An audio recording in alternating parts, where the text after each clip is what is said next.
Manodidina ny toe-karena no ndehanoko afa-tsika ny vaovao an-tsary amin'ity atoandro ity. Niverina ny sokatra ny tsenan'omby vaovao amin'ny commune Faratsio. Nitokana sy nanokatra izany tany an-toerana ny filohan'ny fanavaozana ny Repoblika ny Madagasikara, ny colonel Randrenirina Mikael. Nandritra izany fotoana izany koa dia nanolotra vola 20 tapitrisa ariary ho nofokena amin'ny tampihavanana ho an'ny vahoaka ny Faratsio. Ny filoha Radona Solosolo tena televiziona malagasy any Faratsio no nanao ny fanadihadiana.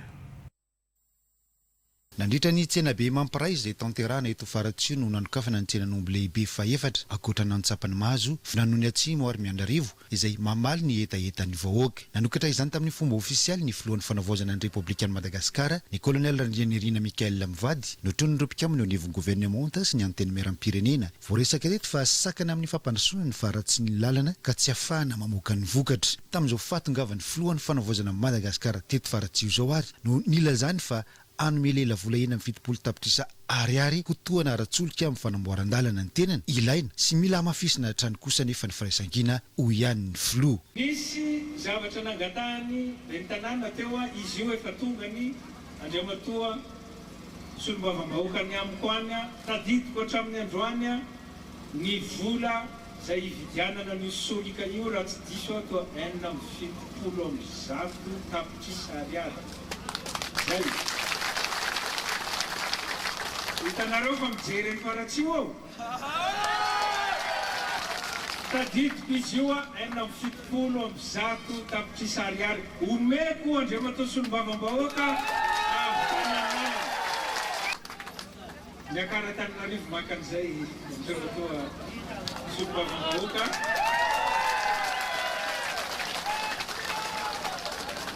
Zay angamba no teny soiomeko fa dia makahery anareo mifankatiava-tsika malagasy. Hitanareo herina sehonareo nanohitra zavatra tsy rariny tamin'ny fifidianana zay. Mety tadidinareo le firaisan-kinanareo tamin'iny. Iny koa firaisan-kina tokony ataonareo hampandrosoana ny distrika ny Faratsio ty sy ny fakizakinakana. Fa isan'ny amin'ny fampiroboroboana ny toe-karena ifotona tsenan'omby kosa ny ministry ny fiompiana Randrenomenjanary Riana Nantenaina ary no amafisiny fa manomboka izao dia any amin'ny tsena avokoa ny tokony hanaovana ny famorotana omby. Ity tsenan'omby ity izay osokafana androany dia natao hanatsara ny fidiram-bolan'ny commune, hanampy amin'ny fanaraha-maso ny fahasalaman'ny biby sy ny fanajana ny feno tsara-pahasalamana, ho fampiarana ny lalàna amin'ny feno fivezivezena, ny fifanankalozana ara-barotra eo amin'ny sehatry ny omby. Arak'izany manomboka izao dia eny amin'ny tsenan'omby avokoa no atao ny fivarotan'omby rehetra. Onofokena mitampihavanana nanolotra vola mitentina 20 tapitrisa ariary ho an'ny vahoaka ny Faratsio ny filohan'ny fanavaozana ny Repoblika, ny colonel Randrenirina Mikael Mivady.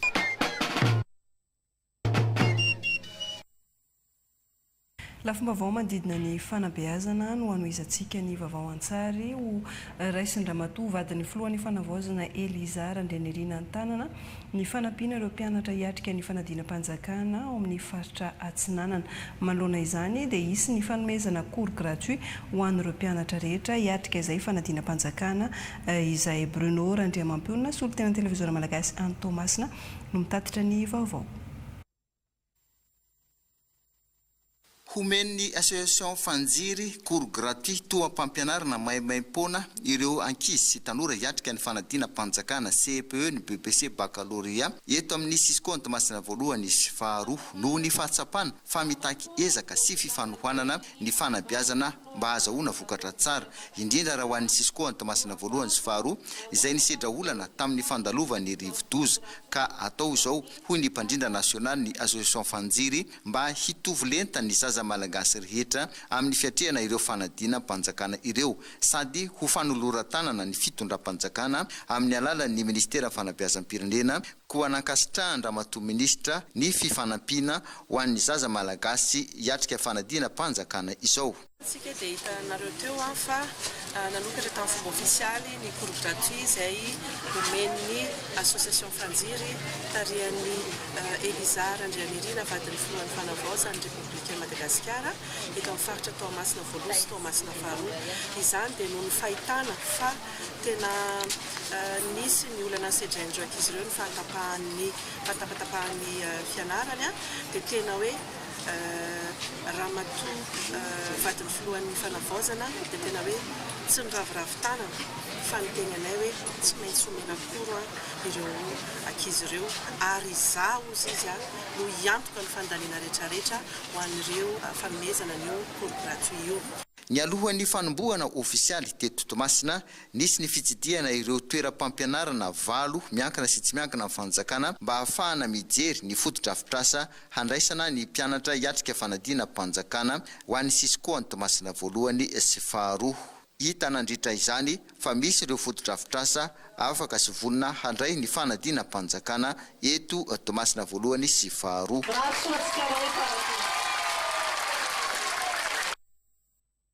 Ireo mpianatra rehetra mianatra amin'ny sekolim-panjakana noho izany no isitraka izay cours gratuit avy amin'ny association fanjiry izay fa tany Toamasina nanomboana azy tamin'ny fomba ofisialy. Hijanany Toamasina ihany isika ao amin'ny université any Toamasina. 990 ny fizotry ny asa fanarenana ireo fotodrafitrasa ao amin'ny université any Barikadimy Toamasina no vita amin'izao fotoana izao. Ny fiara-miasan'ny fitondram-panjakana tamin'ny ONG SO no nahafahana nanarina ireo fotodrafitrasa ireo. Esther Savinasy, solitena televiziona malagasy any Toamasina trany no mitatitra ny vaovao. Tombanana ho anina amin'ny 700 ny tany asa fanarenana n'ireo fotodrafitrasa 10 ao anatin'ny universitén'ny Barikadimy izay noraisiny fitondram-panjakana Antanana tamin'ny alalan'ireo mpamaso vola dia ny ONG SO sy ny groupe Tsingitranga izay mpiara-mombonantoka amin'ny fitondram-panjakana. Nisy ny fidinana ifotony nataon'ireo manam-pahefana teto Toamasina nijerena ny fizotry ny asa. Ny fanjerena tamin'ny ankapobeny dia miroso ny asa.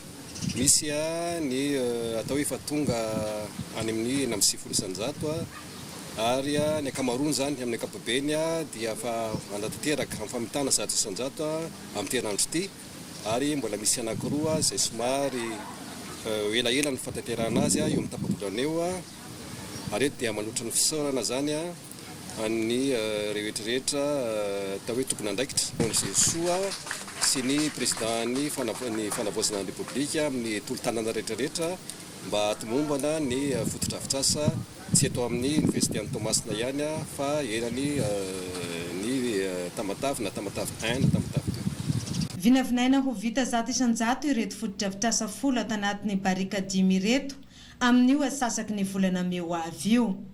Izao no natao hanaporofona ny ezaky ny fitondram-panjakana amin'ny fanarenana ny tanànan'ny Toamasina.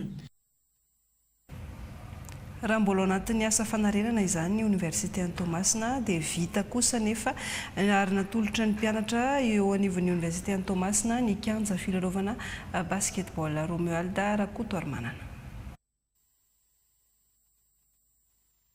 Fampanantenana ny filohan'ny Repoblika ny fanavaozana ny colonel Randrianirina Mikael raha nijery ireo fotodrafitrasa teto anivon'ny université ny Toamasina ny hanamboarana ny kianja filalaovana isan-karazany toy ny basketball araka ny fangatahan'ny mpianatra. Roa volana dia aoriana vita ny asa. Fantatsika tsara fa ny tanora dia mila fanatanjahan-tegna, tsy vitan'ny mianatra fotsiny fa mila manatanjahan-tegna ary koa lalagna ho azy io tsy hoe vitan'ny terrain fotsiny hoe tany sy filet fa lalagna ianarany firaisan-kina iarahan-jareo ampatanjakan-tegnany ary koa ho an'ny taranaka ho avy.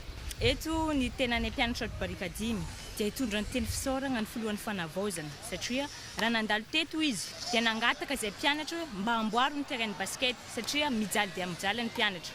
Raha hagnano match voatery tsy maintsy agnofa terrain any ivelany ka io izy nivaly io ny terrain basket ka faly izay mpianatra dia makasitraka tanteraka. Kianja manara-penitra afaka andraisana fifaninanana toy ny universiade ity kianja ity vokatry ny fiara-miasa ny fitondram-panjakana sy ny senanantsambon'ny Toamasina. Izao dia manamarika ny fifandraisana akaiky entre ny SPAT sy ny université ny Barikadimy satria maro ny fotodrafitrasa izay efa ataona eto fanondroana kokoa tamin'ny fanamboarana trano fianarana fa itindray mitoraka aty dia ny fotodrafitrasa ara-panatanjahantena no nomena laja hitaizana ny tanora ara-batana koa satria ny vatana salama dia manamora ny fandraisana ny fampianarana izay omena aty amin'ny anjerimanontolo. Efa vita ihany koa ny akamaroan'ireo asa fanoloana ireo tafo eo amin'ny tranon'ny fonenan'ny mpianatra ary efa miroso ny asa amin'ny fanambarana ireo efitrano-tsekoly. Nandritra amin'ny fanolorana ny kianja dia nisy ny lalao ara-pirahalahiana teo amin'ny mpampianatra sy mpianatra ny oniversite ankilany ny ekipan'ny Spaty izay nitarihan'ny tale jeneraly. Navita ny fiofanana ampitain-davitra na ilay antsoina hoe FADEP nandritra ny roa taona tao amin'ny fitoeram-piofanana CRFRP ireo mpampianatra efa raikitra eny anivon'ny sekoly mpanjakana. Dingana nataon'ny ministeran'ny fanabeazam-pirenena hanatsarana hatrany ny kalitaon'ny fanabeazana ny zana-bahoaka izany tetika asa FADEP izany. Vita ny fiofanana ka navoaka tamin'ny fomba ofisialy izy ireo toy ny tany Ambatondrazaka, Iosy ary Maroantsetra. Indray aratsika miaraka. Notolorana sertifikat amin'ny fomba ofisialy ireo mpampianatra miisa 470 izay avy amin'ny sisikony Mananaravaratra ny sisikony Maroantsetra rehefa navita fiofanana ampitain-davitra nandritra ny 4 volana tamin'ny alalan'ny fiofanana FADEP na formation à distance des enseignants du primaire. Maro moa ireo tombontsoa trahin'ireo mpampianatra navita fiofanana. Azo antoka tanteraka fa matianina ireo mpampianatra ireo amin'ny sehatry ny fampianarana eny amin'ny ambaratonga fototra. Panabe 30 no navoaka ny fitoeram-panofanana ho mpampianatra eto amin'ny faritra Iorombe. Miasa eny anivon'ny fitalavam-paritry ny fanabeazam-pirenena eto Iorombe avokoa ireto mpampianatra ireto. Ny salotra ny anarana santatra izy ireo. Tanjona dia ny mba hananana mpanabe mahay, fanabeazana mahomby ka ho fanalahidiny ny fampandrosoana. Misy kajy roa ireto mpampianatra nomena fiofanana ireto. Fanofanana nomena nefa dia mitovy. Mahatsiaro tsy ho adino ny fanjakana ireto mpampianatra nahazo fiofanana ireto. Tonga taty an-toerana nanome voninahitra izao lanonana famoahana ny ireto mpampianatra ireto izao ny solitena avy amin'ny ministera Voibe notronon'ireo manam-pahefana isan-tsokajiny sivily sy miaramila aty an-toerana. Ny fanabeazana no fototry ny fampandrosoana amin'ny lafiny rehetra. Mpanabe eny anivon'ny fanabeazana fototra misy 170 menada no navoaka tamin'ny fomba ofisialy rehefa nahavita ny fiofanana ampitain-davitra nandritra ny 2 taona tao amin'ny CRFRP na Centre Régional de Formation et de Recherche Pédagogique Ambohimanga Ambatondrazaka izay misalotra ny anarana fanamby. Antom-pisiony izao fampifanana izao dia fampitomboana ny fahaiza-manaon'izy ireo mba hanatsarana hatrany ny kalitaon'ny fampianarana. Miavaka ireto andian'ny faharoa ireto noho ny fananan'izy ireo fanamby sy ezaka lehibe amin'ny fanatsarana fomba fiasa mba hanaraka hatrany ny lalàna feno ny fampianarana. Afomba manodidina ny fitsinjaram-pahefana manoloana ny disadisa nisy teo amin'ny mpitatitra bajaj sy ny posy tany an-tampon-tanàna ny Tsiroany Mandidy nidina tany an-toerana. Ny ministry ny atany sy ny fitsinjaram-pahefana namoro ireo mpisehatra rehetra ka nanao ny fandaminana niaraka tamin'ny ben'ny tanàna sy ireo tompona ndraiky mpanjakana tany an-toerana. Jenira Barson miarana Malala. Manoloana ny olana nisy tamin'ny mpitatitra bajaja sy ny posy teto amin'ny distrikta Tsiroany Mandidy izay nitarika sa vorivory taty an-toerana dia nidina ifotony ministry ny atotany sy ny fitsinjaram-pahefana Andriamatoa Rakoto nandrasana velonjara tiaray nitondra fandaminana ny amin'izany fa ny tsara indrindra hoy izy dia ny fampiresahana sy ny fampiainona ka isika ety fotony ihany no mahavany olana. Tena mila fampiaina ezaka lehibe ho ataontsika malagasy ho ary ataontsika hoe raha anao fanavaozana tsika eo aloha tena zava-dehibe indrindra. Fifampiainona dia fifanajana ka raha resaka posy bajaja dia hoe bon aktivité anankiray mety hiteraka ho asa eto Tsiroany Mandidy ary mety hanampy ny bahoaka, mety hanampy amin'ny fidiram-bolana commune ny bajaja dia nanaiky ny rehetrarehetra atao hoe alaoana midilina amin'ny bajaja fa kosa misy fepetra maro tokony batsaina. Samy mitondra ny etaetany teto avokoa ireo solitena voakasika tamin'izany ary efa namoaka ny lalàna sy ny fepetra amin'ny fehiny fitaterana ny avy eo anivon'ny commune Ambonivohitra Tsiroany Mandidy mba hahafahan'izy ireo miasa ara-dalàna.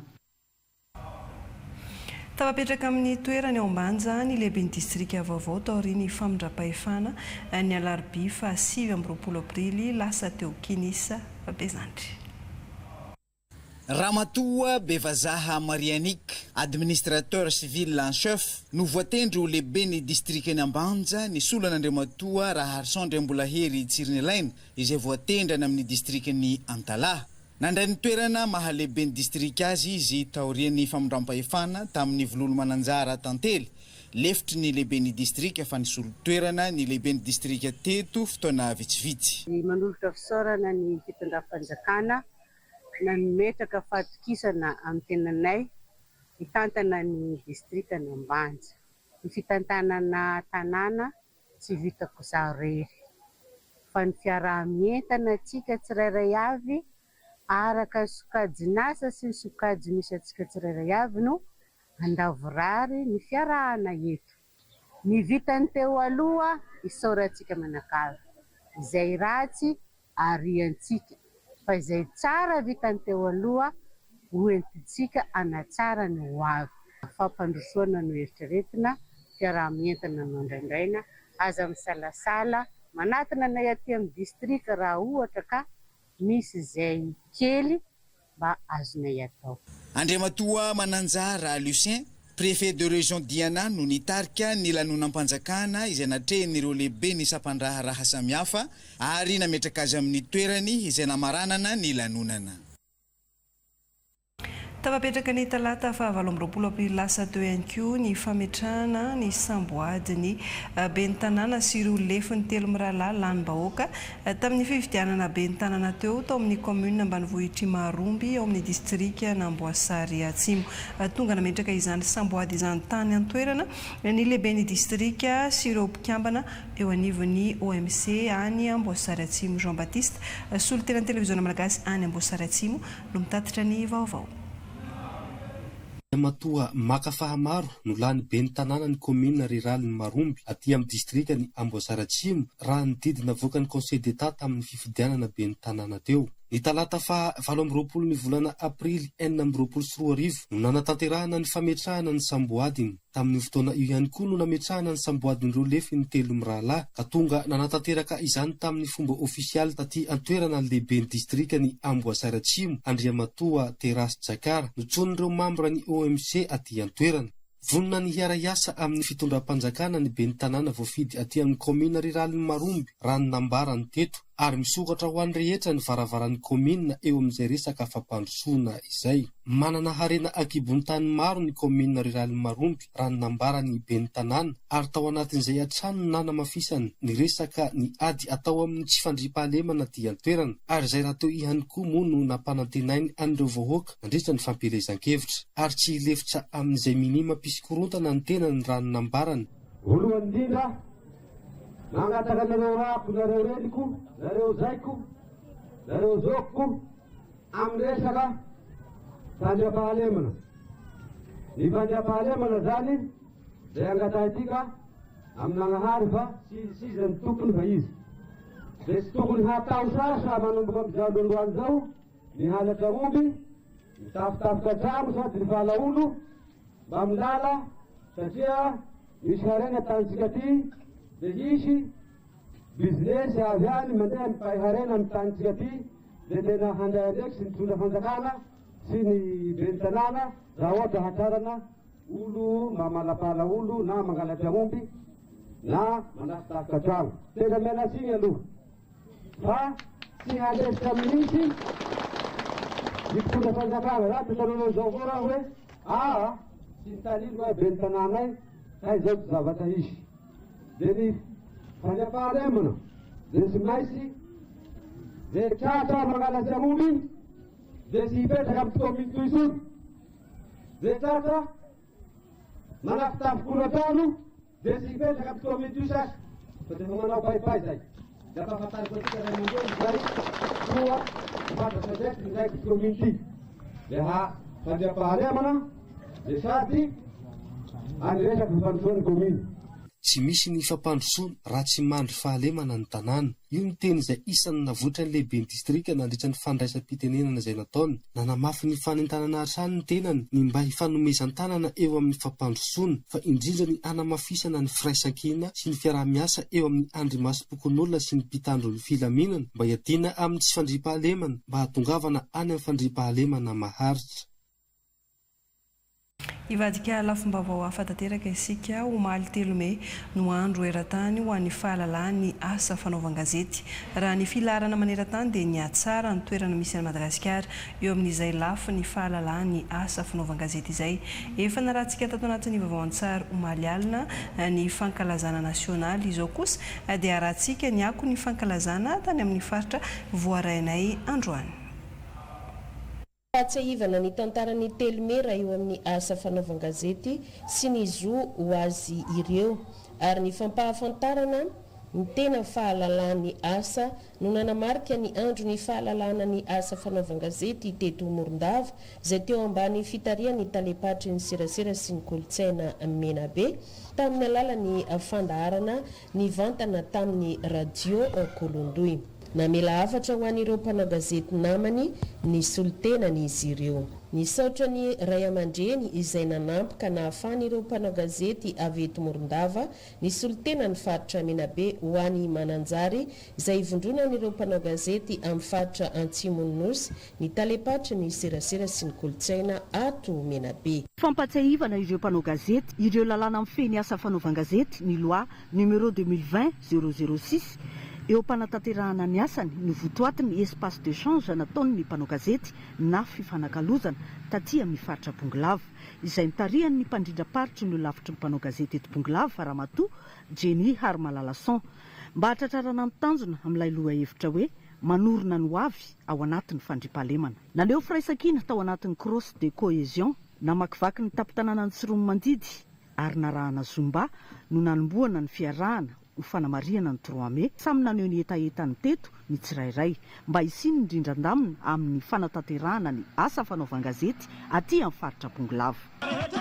3 Mey andro raisam-pirenena ho an'ny fahalalan'ny asa fanaovan-gazety. Akalazaina an'io tokoa ny andro maneran-tany ho an'ny fahalalan'ny asa fanaovan-gazety izany. Teto amin'ny distrikany Mananjary renivohitry ny faritra Vadivavy ny ivondronan'ireo mpanao gazety avy amin'ny tapany atsimon'ny Madagasikara hakalaiza izany. Manorina ho avy ao anatin'ny fandriam-pahalemana. Io ny lohevitra hoentina manamarika ny 3 Mey amin'ity taona ity. Midika izany fa tsy mpitatitra vaovao fotsiny isika mpanao gazety fa mpandrafitra ny saina, mampitohy ny vahoaka amin'ny marina ary ny mpiaro ny fahalalana amin'ny teny, ny soratra sy ny feo, ny sary, lahatsary dia fitaovana hananganana fahatakarana sy hisoroana ny fifandrinana. Amin'izao fankalazana izao dia tsy ahivona fa andraikitry ny mpanao gazety ny manorina ny fiarahamonina milamina sy mandroso amin'ny alalan'ny fampitana vaovao marina sy manampy ny olom-pirenena handray fanapahan-kevitra mazava ho an'ny teto amin'ny renivohitry ny faritra Vadivavy dia be mamakivaky ny tanàna no entina nanamariana izany.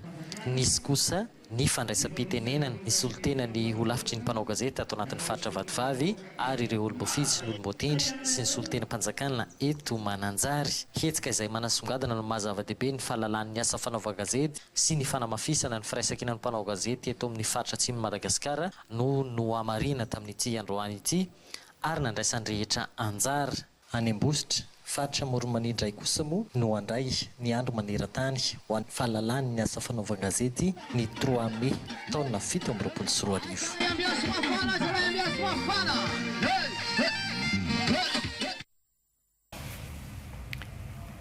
Dimampolo sy eninjato sy arivo ireo mpiadina voafantana hiatrika ny fiodinana faharoa idirana ho mpianatra zandary andian'ny fahavalopolo ka ny 500 sy arivo amin'izy ireo ihany no raisina andrafitra izany andiana izany Rakoto vao Teofila Rodomanana Sondra. Anisan'ny mampandroso ny firenena ny fananany fandriam-pahalemana. Antony andraisana ho mpianatra ho zandary isa-taona eo anivon'ny sekolin'ny zandarmerie-pirenena a Korombe Ambositra. Hiatrika ny fiodinana faharoa amin'ny fifaninanana idirana ho mpianatra ho zandary andian'ny fahavalopolo ireo voafantana. Dingana maro mbola etrehan'ireo mpiadina. Tsara zavaina amintsika fa mandritra ny fifaninanana izay atrehan'ireo mpianatra ireo dia tsy misy anarana mandeha mihitsy fa kody daholo no entin'ireo ary amin'izany kody izany dia miovaova izany kody izany. inona daholo moa ireo karazana fifaninanana izay tsy maintsy atrehan'ireo mpifaninana ho mpianatra ho zandary ireo. Voalohany aloha dia tsy maintsy jerena mahafeno fepetra avy amin'ny halavana. Vita izay dia mandalo ny visite médicale.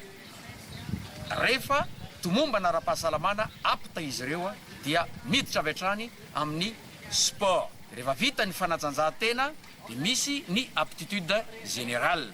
Izany hoe jerena mivantana mihitsy ilay olona ny momba azy famaliany fanontaniana sy ny culture ananany. Dia faranana amin'ny test psychotechnique. No amafisy ny commande ny gendarmerie-pirenena, ny généraly Mamelson mbinana nosy ka ny famadio tanteraka ny fanatanterahana ny fifaninanana. Hatramin'izay ka hatramin'izao dia ny solotena ny diankoho foana sy ny solotena ny foko manaraka ko aoka isika rehetrarehetra tsy hanana ahiahy fa izay mahay tokoa no afaka rehefa vita ny fifananana rehetrarehetra. Misy ny fandaminana zay efa napetraka ny sekoly fa rehefa miala eto ireo mpiadina ireo dia tapitra eto ny anjarantsika ray aman-dreny fa anjarany mpiadina sy ny mpampiadina no mifanatrika manomboka eo. Mitodika amin'ireo zandary izay hampanao ny fiodinana faharoa ny amaranako ny tena. Ataovy araka ny tokony ho izy ny fanomanana sy ny fanaovana an'io fiodinana faharoa io. Izay ijerena tavan'olona. Isan'ny nanatrika izao fifaninanana fiodinana faharoa izao ny avy ao amin'ny fitalevam-paritry ny asa sy ny fampananana asa moronmani sy ireo ray aman-dreny ara-drazana aty an-toerana izay nitondra afatra ho an'ireo mpiadina amin'ny tokony anajana ny fomba tany indrindra ny eo anivony sekoly ny gendarmerie-pirenena Ambositra. Fomba vao mandidina ny fampivoarana ny tontolo ambanivohitra sy ny fiarovana ny tontolo iainana, distrika telo dia farafangana Vondrozo ary Vangaindrano ao amin'ny faritra Atsimo Atsinanana no nisitraka ny tetikasa Prosar mpiofana 420 na vita ny fiofanana no nizarana Maripakasitrahana. Itoy amin'ny alalan'ny tetikasa vaovao dia ny tetikasa Prosar mivoatra ny tohana omena ireo tantsaha ireo Mamson Randria Misandratra. Nanala vesatra ny fahasarotam-piainana nisy teo amin'ny fiainany tokantrano ny ireto tansaha ny fisian'ny fiarahamiasa tamin'ny alalan'ny fanovam-pesika natao ny tetikasa Prosar nandritra izay taona ny fandimby izay ka natsiaro maivana arak'izany izy ireto. Lavaka Prosar zany dia niova amin'igny atao saina satria nampianarigny. Eteza trondroko izy azo amboarako izy zao dia ishe ano komposta ahitra langolangony zasy. Igny za lalo igny misy karaza bibibiby miforona ao digny haniny. Ary tamty asa saiko angamba le farany loatra natava amin'ny raha io saiko izy io laha izy tsara fa aminahy aloha dia io hitako tsara nahomby satria ohatra ny raha olo vany taranako mandraky zay hitako aminazy. Distrika telo tato anatin'ny faritra Atsimo Atsinanana no nisitraka izany dia Farafangana, Vangaindrano, Vondrozo izay nahitana commune misa 420 nifantoko tanteraka tamin'ny ady amin'ny tsy fanjaria sakafo sy fanampiana ireo tokantrano maro ho modely eo anivon'ny fiarahamonina ka ireo sampandraraha voakasika izany no anisan'ny tantsorika. Misy fanamafisana ireo traikefa anireo tratrika ny anivon'ny fokotany satria ny ady amin'ny sakafo zany dia anivon'ny fokotany. Misy ireo mpisehatra ny anivon'ny fokotany izay ireo champion communautaire izay nohon'ny tosika na ara-teknika io zany na ara-bola avy amin'ny Prosara ahafahantsika manamafy ireo ady isan'andro manamafy ilay fiovam-pitsika tsara. Naneho ny fahavononana amin'ny fitohizan'ny fiarahamiasa ny avy amin'ny faritra ka nanolotra ny fitokisana trano. Vorona zany région manokatra ny varavarana ho an'ny projet rehetrarehetra izay mety hisy ary io moa efa misy ny Prosara izay iova PONAM rehefa avy eo mino azy manatena fa tena hampandrosan'ny région projet.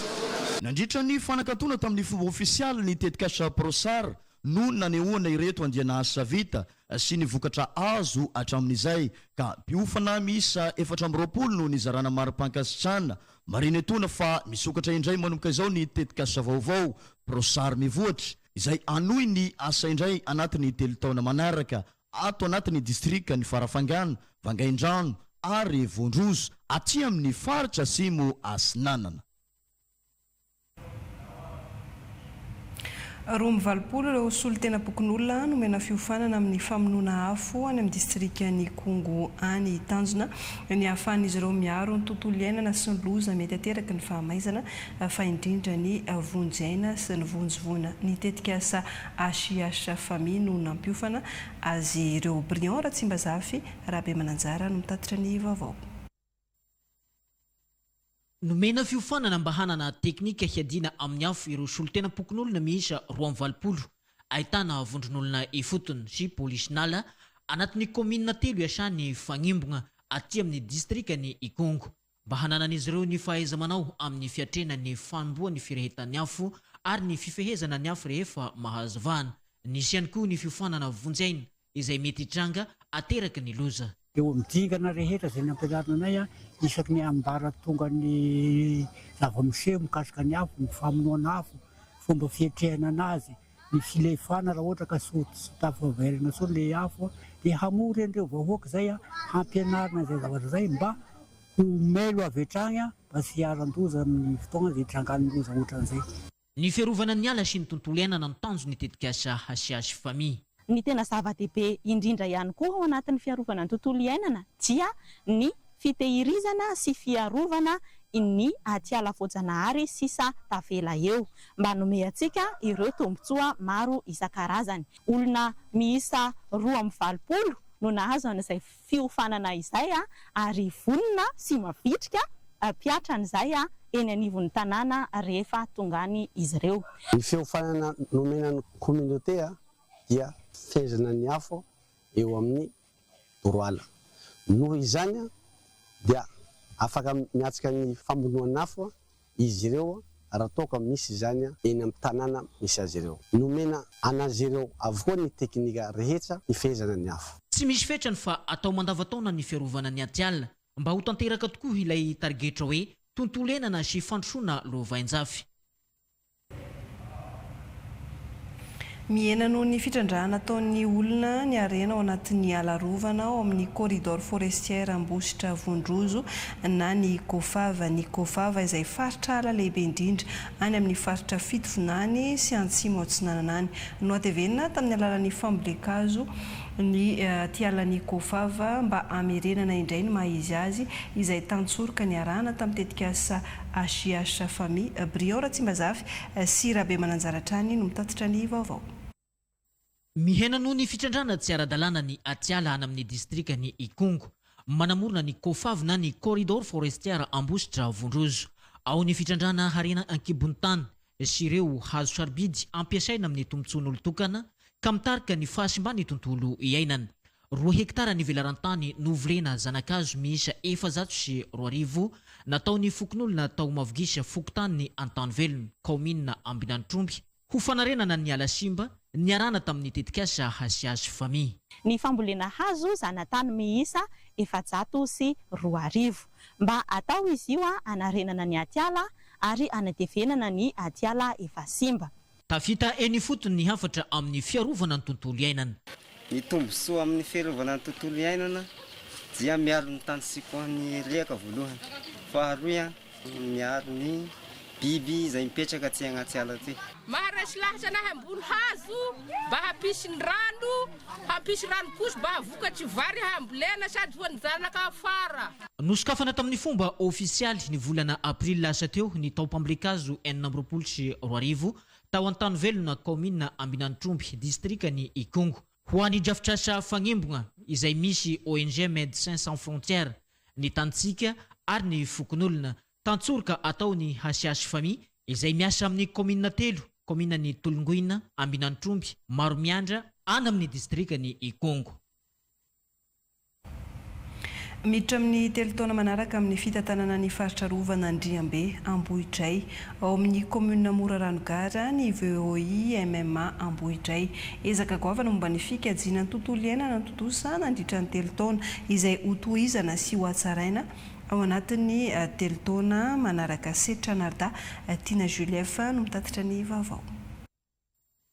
Mifameno ny asa fikarohana ara-tontolo iainana ataon'ny département de biologie écologie végétale eo anivon'ny université n'Antananarivo sy ny asa ataon'ny voron'olona fotony MMA amin'ny fiarovana ny ala amin'ny faritra rovana Andriambe Ambohidray. Taorian'ny tombana nataon'ny ministère ny tontolo iainana azy ireo nahitana fa nisy niezaka ny fitantanana ny faritra rovana Andriambe ka nazony indray izao fitantanana mandritra ny 3 taona izao. Fanamafisana fampitantanana amin'ny voron'olona fotony ity dia mitaka andraikitra sy adidy ho tsaratsara kokoa afana mifehy sy miady amin'ny fampitehan'ny tontolo iainana amin'ny lafiny iray, amin'ny lafiny faharoa ahafahan'ny olona mahita fa ny zavaboary, ny biby sy ny zavamaniry dia arena voajanahary olovainy taranaka faramandimby. Ary misy resaka mihitsy napetraka ny ekipa ao amin'ny ministère ny rano sy ny ala sy ny fandrosoana lovain-jafo hoe itsika amin'izao fotoana taranaka izay velona amin'izao fotoana dia pindrana tany ho an'ny zanakitsika. Zany hoe reny tokony ifandimbiasana isa-taranaka faramandimby ary mahasoa ny fiainan'olombelona. Manara-masaka ny fampiarana izay voarakitra ny boky naraikitra ny isam-panarahan'ny tontolo iainana Moramanga. Misy ny tantsoroka omin'izy ireo mba hampandehanana ny asa ataon'ny voron'olona mpiaro ny ala. Raha le atao hoe renforcement capacité an'ireny VOI momba ny asa fanaraha-masony indrindra le ala rovana zany rehetrarehetra zany dia mena formation, mena fanamafisana fahalalana izy ireo, mena fanampiana ny resaka formation amin'ny lalàna sy ny rehetrarehetra zany mbola ezaka atao mandritra ny 3 taona izay nomezana azy fa mirampitarana vaovao ty. Eo any VOI zany izay vonona no ny asanay nasana tsy zany mangataka fanampiana efa voalazany chef surev teo moa le fanampiana indrindrandrindra amin'le resaka fiofanana ara-pitaovana ary ilana fiaraha-miasa amin'ny rehetrarehetra zay afaka miara-miasa mihitsy fa satria le diditra ndraikitra le VOI miankina ny fahavelomantsika olombelona mihitsy. Ny fanatsarana ny velon-tenan'ny mponina manodidina ny fanalahidy ampiana ny tsindry izay manimba ny zavamaniry sy ireo biby arovana. Mifanohana trany amin'ny figajena tontolo iainana ny tompona andraikitra mpanjakana sy ny zanaka ampelezana ato anatin'ny distrika Moramanga. Ho an'ny fandrinitsika amin'ireto vaovao manaraka ireto iresaka lafim-baovao ara-kolontsaina sy ara-panatanjahantena. Fomba iray andravonana ny disadisa-piarahamonina any amin'ny distrika ny Fandriana ny fiara-misakafo ny Daolobe miainga tamin'ny fandrahoana sakafo na andromanitra izay ahitana vary amandronono tondrahan'ny tantely arahany fandihizana sy diantolo ary fitantarana ny tantaran'ny vohitra sy ny savikomby izany kolontsaina izany famoazana indray ny soatoavina no nantanterana izany antsika ara-kolontsaina izany tany Fandriana Alain Rodlisha Rakotormalala. Anisan'ireo fomba mampanao malagasy fanao ny tolotaloha nefa tsy tantaratra sy tanterana ny anivon'ny fiarahamonina intsony amin'izao fotoana izao ny nahandro manitra na ilay sakafo malagasy raha mihinana amin'ny vanim-potoana ny tombalasira ka vary amin'ny ronono tondrahan'ny tantely miaraka amin'ny tonoena no atao amin'izany. Teto Antady kominan'ny Sandrandambony distrika ny Fandriana no nanatanterahana io fomba fihinanana sakafo malagasy io namonona omby anankiroa nanaovana sorona sy nanaovana ny nofokena amin'ny tampihavanana ho an'ny vahoaka rehetra nanatrika ny lanonana teto. Manandanja ary misy heviny manokana amin'ny fomba malagasy indrindra ty amin'ny faritry Betsileo ny fampifangarona ny vary sy ny ronono ary ny tantely miaraka amin'ny trafiken'omby atono ka miara-mihinana izany ny rehetra arahan'ny tsodrano amin'ny asina mba hampanakasina ny mpanatrika ny nahandro manitra rehetra. Iray vohitra sy ny tanàna zany alohan'ny atomany taom-baovao dia misasa midio mifamera dia io zany io vary amin'ny tantely amin'ny ronono zay hoantsika androany io dia kolotsaina avy any amin'ny razam-betsika talohan'i Jesosy Kristy zany izao zavatra ataontsika zao no foarina sy sahivina amin'ny tranana ilay fihavanana indrindra fa hirahana ny mihinana ny mata sy ny masaka. Niteraky Beena eto Antady taren'ny fianakaviana Razafindray-be niara-niasa tamin'ny fikambanana fahatarana farimbonasa tompon'anaran-dray Amoromani tarihan'ny Loazo Perla Rafidy niaraka amin'ny délégationna serasera sy ny kolotsaina eto amin'ny distrika ny Fandriana ary ny mpitantana ny commune ny Sandrandambony no niara-niasa tamin'ny fikarakarana izao etsika ara-kolotsaina taty Sandrandambony izao ka tanjona ny amoazana indray ny kolotsaina sy amerenakasina ny vohatra tady izay ahitana ireo adivory fito sosona misy ny famato ka mbola hita mandrakandroany no natao ihany koa zao etsika izao ho fanamafisana ny fihavanana ara-piarahamonina ty Sandrandambony izay nisy disadisa teo aloha. Ka dia amerekasina ny vohitra sy ny tanàna indrindra fa hampandrofony kolosaina malagasy amin'irety tanora manodidina ato sandralahy ambony ato zany ny tena koa ka nagnambo an'irety fianakaviana sy matikavanyreto mba hametraka an'izay toasoasoato avy izay sy ny olana resaka chefle teo voalohany nandritra ny taona maro visivisy lasa zay fa kehitriny anofo azy na ny velany ato arano konina nanandratra avy nisetra ny kolosaina ohatr'izao na piombony nanao fehiteny nanao velirano fa ikiavana akoatra ny nahandro manitra sy ny tonoena moa dia nisy ny fitatarana ireo tantarany ny vohatra sy ireo andrina namorona azy teo any koa ny fiaraha misakafo ny daolobe ary ny fizarana nofokena amin'ny tampihavanana noravahany diny tolo sy ny savikomby ka naharitra roa andro zao etsika ara-kolotsainy taty antady isandran-dambony izao. Niverina indray ny fanatanjahantena an-tsekoly hatramin'ny sy ny valinaretina Covid-19 ho an'ny sisykoa ny fandriana ny tomboisa ireo mpandray anjara teo amin'ny taranja ara-panatanjahantena rehetra ka notanterahana tao amin'ny commune Sandranday izany tamin'ity taona 2024 Alain Rodrigue Rakoto ary Malalatrany no mitatitra ny vaovao. Baolina kitra sy ny basketball miaraka amin'ny handball sy ny volley, taranja baolina lavalava ary ny atletisme na ny azakazaka lavitrezaka no ny faninanana ireo mpianatra avy amin'ny Japy 2020 atao anatin'ny sisikony fandriana nandritra ny fifaninanana ara-panatanjahantena an-tsekoly tamin'ity taona 2020 ity. Raha ny kalitaon'ny mpianatra izay nandray anjara raha ireo izay tafakatra tany amin'ny famaranana dia hita fa tena ankizy mendrika izay rehetra tafakatra hiatratra ny tanjona satria tonga amin'ny dingana famaranana izay sport scolaire 2020 izay. Samy nahazo amboara sy médaille volamena sy médaille alimo ary médaille volafotsy avokoa ireo mpandray anjara rehetra avy amin'ireo Japy 2020 atao anatin'ny sisikony fandriana toy ny avy ao samy madio fisakana nandrombaka teo amin'ny taranja baolina kitra, ny avy any Sandrandà teo amin'ny taranja baskety, ny handball kosa dia nandrombaka izany ny avy ao amin'ny Japy ny fandriana sy ny avy any Tsarazazy. Raha ny songadina kosa any Japy ny samy madio fisakana ho an'ny taranja rugby na ny baolina lavalava ary nahitana mpiazakazaka lavitrezaka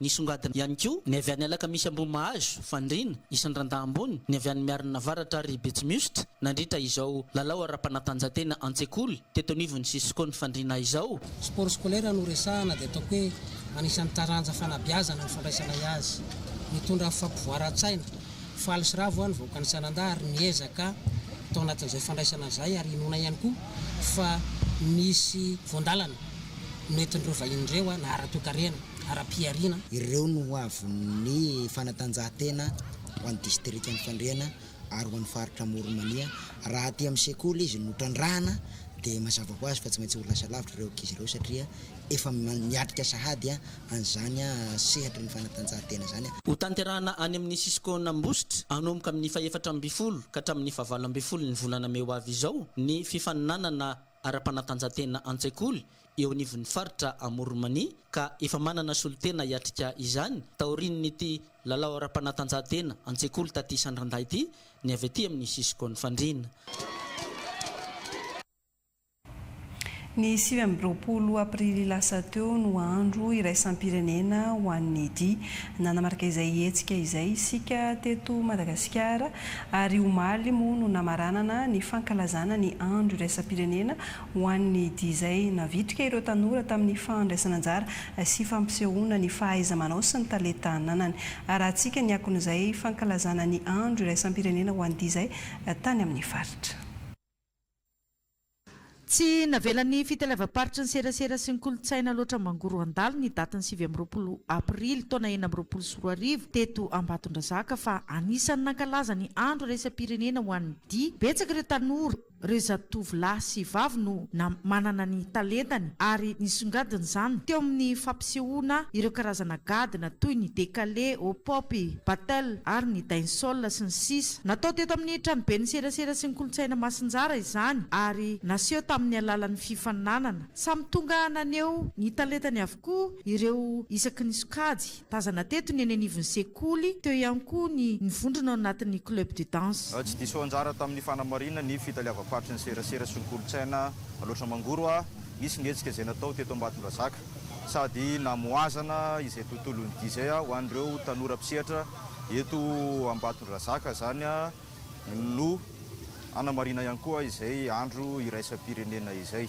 Ao anatin'izay hetsika izay dia misy ny dimrindra na chorégraphie izay nandraisan'ireo fikambanana na club de danse marobe eto an-tampon-tanàna Ambatondrazaka renivohitra.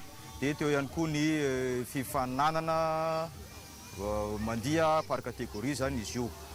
Dia aorinan'izao moa zany zao fotoam-pankalazana zao dia iroso amina dingana ara-panjakana ny fitaliavam-paritra anampiana sy ampiroboroboana ny tontolon'ny dia eto amin'ny renivohitra ny faritra loatra Mangoro satria mbola maro ireo tsy mahafantatra fa ohatrany hoe fialamboly fotsiny ilay dia atao dia efa ao anatina fikambanana ireo mpisehatra nefa tokony trandana tsara irosona amina sehatra avoavo lenta kokoa zany ahafana mandray anjara amin'ireny fifaninanana nasionaly sy iraisam-pirenena. Nozaraina mari-pahatsiarovana moa ireto mpifaninana mendrika ireto tamin'ity hetsika andro iraisam-pirenena ho an'ny dity.